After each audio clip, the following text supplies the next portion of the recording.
Welcome, young builder. I'm your ancient dragon architect, and today we're diving into an explainer of a truly fascinating text. We're going to chart a mythic journey together, you and I. It's a journey that leads right out of the swamps of bitter personal resentment and straight up into the empowering heights of radical self-authorship. So, as we break down the story of the architect of the inner sacredness, we're not looking at blueprints for buildings of brick and mortar. No, we're looking at the blueprint for the very structure of your own soul. Let's get to work. Let's step right into this dark, almost graphic novel-like landscape of the mind presented in our source. Imagine a city of stone and steel trapped in what the text calls a psychic vacuum. Now, you might expect the age of the hero to kick off with this massive, world-shaking thunderclap, right? But it doesn't. Actually, it starts with the quiet, persistent light of a single, unified subject moving through this spiritually famished, hollow city. The master builders here are operating with flawless, effortless efficiency, yet there's this creeping, strange malaise just taking deep root in everyone's hearts. You can really see this struggle in the architecture itself. On one hand, you have these modern towers of steel. They're cold, they're perfectly efficient, but they completely lack soul, which is exactly what breeds that deepening malaise we were just talking about. Contrast that with the crumbling temple. That represents a dismantled past, a place where spiritual meaning was completely lost and abandoned. You see, the villagers tore it down to build their steel towers, only to realize that their shiny new world left them with this profound sense of meaninglessness. So now the temple's in ruins, and honestly, so are they. Well, that strange malaise doesn't stay quiet for long. It rapidly mutates into outright chaos, what the text calls the Great Discord. Just look at the symptoms erupting in the village square. People are desperately raising new political banners, trying to grab onto an identity, and their voices are just jagged with this intense, tribalistic aggression. They are literally brandishing their grievances like weapons. They're taking all that internal emptiness and projecting it outward, basically demanding the absolute destruction of their perceived enemies in the name of truth. Right in the middle of this chaotic square, the angry crowd turns to the returning man, our unified subject, and they demand he unleash a dragon spirit to strike down their foes. They want a weapon. They want him to fight for them.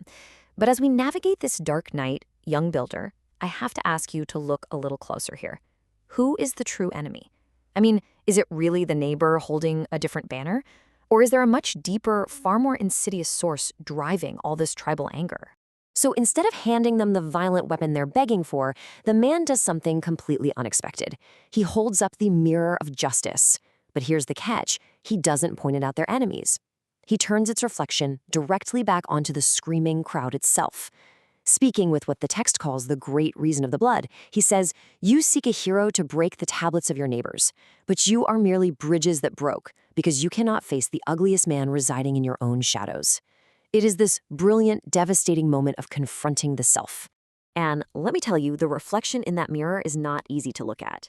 The text reveals that all this intense moral outrage fueling the village square, it's actually a regressive defense mechanism. It's nothing more than a shroud of fake virtue meant to mask deep-seated resentment and a desire for legal revenge. By pointing fingers and calling their neighbors evil, they're just trying to feel righteous without having to do any of the hard internal work.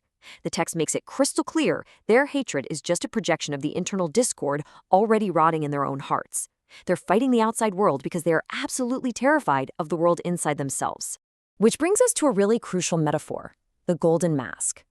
Picture a young builder in that crowd, stepping forward, his golden mask literally beginning to fracture and splinter under the sheer weight of his own internal shame.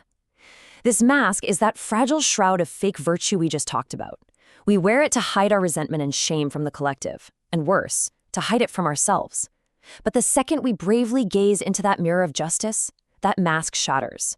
We are forced to look at what's really underneath. So what exactly lies beneath the shattered mask? It's the inner dragon.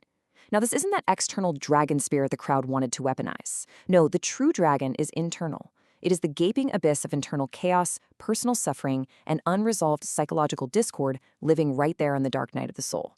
Rather than offering up some new communal myth or comfortable false idol to follow, the text demands that we stop running. It demands we define and confront this inner dragon hiding in our very own shadows. And this is where we get to the core alchemy of our explainer, how to turn poison into fuel.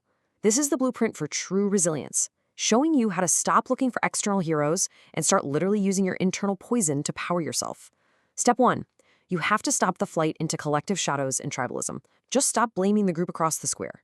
Step 2, you must willingly wander into your own dark night of the soul. And step 3, confront the dragon of your inner chaos. You don't defeat this dragon to destroy it, you integrate it. You harness its fierce, chaotic energy to power your own internal growth. After laying out this alchemy of turning poison into fuel, the man whispers this powerful, urgent truth directly to the crowd. And really, he's whispering it to you, the young builder. He says, you must become the architect of your own meaning.